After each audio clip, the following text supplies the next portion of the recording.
ಪವಿತ್ರ ಜಯರಾಮ್ ಸಾವಿನ ಬೆನ್ನಲ್ಲೇ ತೆಲುಗು ನಟ ಚಂದು ಆತ್ಮಹತ್ಯೆಯನ್ನ ಮಾಡಿಕೊಂಡಿದ್ದಾರೆ. ಪವಿತ್ರ ಜೊತೆ ತ್ರಿನಯನಿ ಧಾರಾವಾಹಿಯಲ್ಲಿ ಚಂದು ನಟಿಸ್ತಾ ಇದ್ರು. ಅವರ ಸಾವಿಂದ ಮನನೊಂದು ಆತ್ಮಹತ್ಯೆಯನ್ನ ಮಾಡಿಕೊಂಡಿದ್ದಾರೆ. ಒಂದು ಶಂಕೆ ಕೂಡ ವ್ಯಕ್ತವಾಗಿದೆ. ಇತ್ತೀಚೆಗಷ್ಟೇ ರಸ್ತೆ ಅಪಘಾತದಲ್ಲಿ ಕಿರುತೆರೆ ನಟಿ ಪವಿತ್ರ ಜಯರಾಮ್ ಮೃತಪಟ್ಟಿದ್ರು. ಪವಿತ್ರ ಜಯರಾಮ್ ಜೊತೆಯಲ್ಲೇ ಚಂದು ಕೂಡ ಪ್ರಯಾಣ ಮಾಡ್ತಿದ್ರು. ಅದೇ ಕಾರ್ನಲ್ಲಿ ಪ್ರಯಾಣ ಮಾಡ್ತಾ ಇದ್ರು. ಡಿವೈಡರ್ಗೆ ಗುದ್ದಿ ಒಂದು ಅಪಘಾತದಲ್ಲಿ ಅವರು ಪ್ರಾಣವನ್ನು ಕಳೆದುಕೊಂಡಿದ್ರು. ಹಾಗೂ ಅವರ ಒಂದು ಸಾವಿಂದ ಮನನೊಂದು ಇವತ್ತು ಚಂದು ಆತ್ಮಹತ್ಯೆಗೆ ಶರಣಾಗಿದ್ದಾರೆ ಅಂತ ಒಂದು ಶಂಕೆ ವ್ಯಕ್ತವಾಗ್ತಿರೋದು. ಅಪಘಾತದಲ್ಲಿ ಗಾಯಗೊಂಡಿದ್ದಂತಹ ಮೃತ ಪವಿತ್ರ ಆಪ್ತ ಚಂದು ಇದೀಗ ಸಾವನ್ನಪ್ಪಿದ್ದಾರೆ.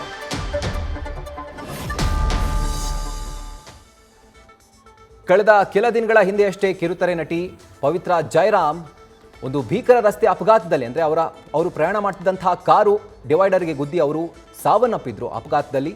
ಈಗ ಸ್ಕ್ರೀನ್ ಮೇಲೆ ನೋಡ್ತಿರುವಂತಹ ವ್ಯಕ್ತಿ ಇವರು ತ್ರಿನಯನಿ ಧಾರಾವಾಹಿಯಲ್ಲಿ ಅವ್ರ ಜೊತೆ ನಟಿಸ್ತಾ ಇದ್ರು, ಸಹ ನಟರಾಗಿ ಕೆಲಸ ಮಾಡ್ತಿದ್ರು. ಅವರು ಕೂಡ ಆ ಕಾರ್ನಲ್ಲಿ ಪ್ರಯಾಣ ಮಾಡ್ತಿದ್ರು. ಆದರೆ ಅವರಿಂದ ಅಂದರೆ ಈ ಒಂದು ಸಾವಾದ ಮೇಲೆ ಮನನೊಂದು ಇವತ್ತು ಚಂದು ಆತ್ಮಹತ್ಯೆಗೆ ಶರಣಾಗಿದ್ದಾರೆ. ಅಂದರೆ ಅವ್ರಿಗೆ ಯಾವ ಥರ ಒಂದು ಪಶ್ಚಾತ್ತಾಪ ಕಾಡಿತ್ತೋ ಏನೋ, ಪಾಪ ಪ್ರಜ್ಞೆ ಕಾಡಿತ್ತೋ ಏನೋ, ದಟ್ ನನ್ನಿಂದಾನೇ ಈ ಒಂದು ಅಪಘಾತ ಆಯಿತು, ನನ್ನಿಂದ ಅವರ ಸಾವಾಯಿತು ಅಂತ ಬಹುಶಃ ಆ ಒಂದು ಕಾರಣಕ್ಕಾಗಿ ಮನನೊಂದು ಇವತ್ತು ಚಂದು ಆತ್ಮಹತ್ಯೆಗೆ ಶರಣಾಗಿದ್ದಾರೆ. ಈ ರೀತಿಯಾದಂಥ ಒಂದು ಆತ್ಮಹತ್ಯೆ ಇದೇ ಕಾರಣ ಇರಬಹುದು ಅಂತ ಒಂದು ಶಂಕೆ ಕೂಡ ಇದೀಗ ವ್ಯಕ್ತವಾಗ್ತಿರೋದು. ಯಾಕಂದರೆ ಒಂದೇ ಸೀರಿಯಲ್ನಲ್ಲಿ ಇಬ್ಬರು ಕೂಡ ನಟಿಸ್ತಾ ಇದ್ರು.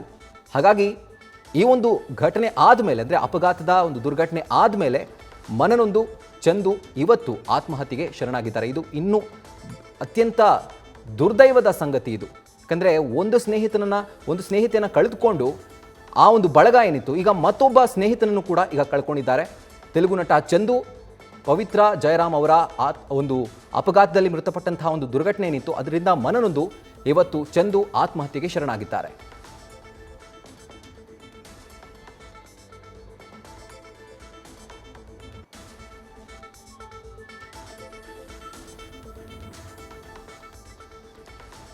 ಕನ್ನಡ, ತಮಿಳು, ತೆಲುಗು ಅನೇಕ ಸೀರಿಯಲ್ಗಳಲ್ಲಿ ಪವಿತ್ರ ಜಯರಾಮ್ ನಟಿಸಿ ಪ್ರಖ್ಯಾತಿಯನ್ನು ಪಡೆದುಕೊಂಡಿದ್ರು. ಕಿರುತೆರೆಯಲ್ಲಿ ಒಂಥರ ನೋನ್ ಫೇಸ್ ಆಗಿದ್ರು.